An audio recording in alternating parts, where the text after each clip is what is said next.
Hi everybody, এই ভিডিওতে আমি তোমাদের থ্রেড কিভাবে ক্রিয়েট করবে তার different ways of thread creation দেখাবো। খুব ইম্পর্টেন্ট কোয়েশ্চেন, তো ভালো করে বুঝে নাও যে কিভাবে হচ্ছে। দেখো, দুটো মেথড আছে থ্রেড ক্রিয়েট করার। থ্রেড তোমরা জেনেছো যে থ্রেডের লাইফ সাইকেল কিভাবে হয়, যেটা আগের ভিডিওতে দিয়েছি। তো এই ভিডিওতে আমি থ্রেড কিভাবে ক্রিয়েট করবে তা স্টেপ বাই স্টেপ দেখাবো। দুটো পদ্ধতি থ্রেড ক্রিয়েট করতে পারো, by extending thread class use করে, আর সেকেন্ড আছে by implementing runnable interface use করে। তো দুটো পদ্ধতি তোমাদের থ্রেড ক্রিয়েট হবে। প্রথমটা হচ্ছে thread creation using extending thread class, যেটা থ্রেড ক্লাস ইউজ করে হবে। এক্সটেন্ডিং থ্রেড ক্লাস কিভাবে? Thread class constructor a man method to create and perform operation on thread. Thread ক্লাসটাকে ইউজ করে তুমি থ্রেডের প্রপার্টিজ গুলোকে ব্যবহার করতে পারো। এক্সটেন্ড করতে হবে, জাস্ট এক্সটেন্ড করে। The extending class must be override the run method which is entry point of new thread. সেই রান মেথডটা নতুন একটা এন্ট্রি পয়েন্ট অফ এক্সিকিউশন হয়ে যাবে, সেটা যে ইন্ডিপেন্ডেন্ট পাথ তৈরি হয়ে যাবে। এটা সিম্পল এক্সাম্পলের মাধ্যমে বোঝাচ্ছি। দেখো, ক্লাসটা নাম দিচ্ছি থ্রেড টেস্ট, যারা খুশি নাম দিতে পারো। এক্সটেন্ড থ্রেড, তার থ্রেডটাকে এক্সটেন্ড করছে। তার মধ্যে একটা মেথড দিয়েছি পাবলিক ভয়েড রান, এবং এর মধ্যে ওপেনিং করেছি, এবং এটার মধ্যে রেখেছি system dot out dot প্রিন্টএলএন within thread, এই মেসেজটা দিয়েছি। এবার লুপ চালিয়েছি for I int I equal to 1, I less than 10, I plus plus.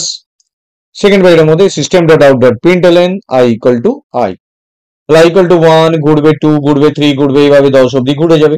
কিন্তু তোমরা কি ভাবছো এটা অ্যাট এ টাইম সবটাই ঘুরে যাবে? না, এই যে মেথডটা যেটা করলাম, যদি আরো একটা থ্রেড চলে, সেই থ্রেডের কাছে যাবে, আর একটা থ্রেড তার কাছে যাবে, তো ইকুয়ালি টাইম দিয়ে দিয়ে তার কাছে কাজটা হতে থাকবে।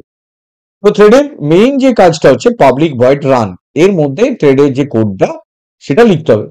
এবার আমি ক্লাসে চলে আসছি। ক্লাস হচ্ছে এক্সাম্পল, ক্লাসটার নাম দিয়েছি এক্সাম্পল। সেখানে আমি public static void main string array create করেছি।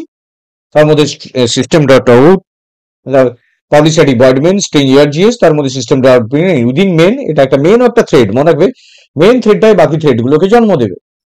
তো এখানে থ্রেড টেস্ট বলে যে ক্লাসটা এখানে আমি বানিয়েছিলাম, সেখান থেকে যে অবজেক্টটা তৈরি করলাম টি, তাহলে টি অবজেক্টটা থ্রেডের প্রপার্টি গুলো পেয়ে যাবে, equal to new thread test.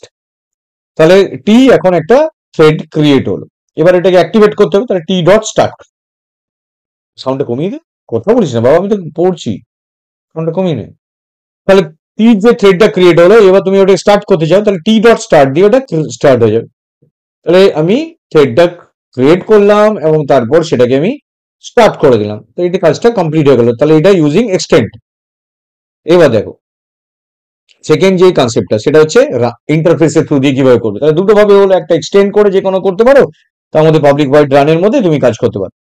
Thread creation using implementing runnable interface, runnable বলে একটা ইন্টারফেস আছে, সেটাকে ইউজ করে তুমি থ্রেড ক্রিয়েট করতে পারো। Any class with instance that are intended to be executed by the thread should implement the runnable interface, সেটা runnable ইন্টারফেসটা ইউজ করবে। Runnable interface has only one method which is called run. Runnable এর মধ্যে একটাই method আছে, সেটা run. Runnable interface implemented by thread class that contains all the method that are related to the threads. Simple ভাবে বুঝে নাও যে কিভাবে হচ্ছে। তো রানেবল বলে একটা ইন্টারফেস আছে, তাহলে আমি ইমপ্লিমেন্ট করবো। আমরা জানো যে ইন্টারফেসকে সবসময় ইমপ্লিমেন্ট হয় আর ইনহেরিটেন্সকে এক্সটেন্ড হয়। রানেবল যে ইন্টারফেসটা আছে সেটাকে আমি ইমপ্লিমেন্টস করছি, তার মধ্যে রান আছে। এবার রানটাকে আমি ওভাররাইট করে লিখছি, এখানে যেটা লেখা সেখানে আমি একটা সিম্পল কোড দিয়েছি, ফর লুপ ঘুরিয়ে, আওয়াজ করছিস, ফর লুপ ঘুরিয়ে i equal to 1 to 10 ঘুরিয়ে এটাকে ডিসপ্লে করিয়েছি। তো এটা জাস্ট ক্লাসটা ক্রিয়েট করেছি। এবার মেনে যাচ্ছি, দেখো মেনের জায়গাটা বোঝার আছে। ক্লাসটার নাম দিয়েছি এক্সাম্পল 2, তাহলে মেন ক্লাসটা স্টার্ট হলো, তার মধ্যে public static void main string array এটা জানো। থ্রেড টেস্ট যে ক্লাসটা ক্রিয়েট করেছি সেটা টি অবজেক্টটা তৈরি হলো, তাহলে টি অবজেক্টটা ক্রিয়েট হলো। এবার ভাবছি যে টি অবজেক্টে কি রান করতে পারবেন না, এটা যতক্ষণ অব্দি থ্রেড হিসাবে, এটাকে থ্রেড ক্লাস হিসাবে সেটা যতক্ষণ অব্দি ক্রিয়েট হচ্ছে, ইন্টারফেস হিসেবে যে অবজেক্ট আছে এই অবজেক্টটাকে যতক্ষণ থ্রেডের মধ্যে পাঠাচ্ছি, থ্রেড যে ক্লাসটা তার মধ্যে থ্রেড টিএইচ, তাহলে টিএইচ হচ্ছে অরিজিনালি থ্রেড, যে ক্লাসটা নিউ থ্রেড টি যে ইন্টারফেসটা ক্রিয়েট করলাম সেটা থ্রেডের ভেতর দিয়ে পাঠিয়ে দিলাম। এখানে দেখো থ্রেডটা কিন্তু আমি এখানে একদমই ক্লাস হিসাবে ইউজ করেছি, আর আগেরটার ক্ষেত্রে কিন্তু থ্রেডের যে একটা ইউজার ডিফাইন ক্লাস ক্রিয়েট করেছিলাম সেটা করেছি। এখানে দেখো থ্রেড ইনবিল্ট ক্লাসটার মধ্যে টিটাকে পাস করে দিলাম, তাহলে টিএইচ তৈরি হয়ে গেল। এবার টিএইচ থেকে স্টার্ট করে দিলাম, তাহলে এবার থ্রেডটা অ্যাক্টিভেটেড হয়ে গেল।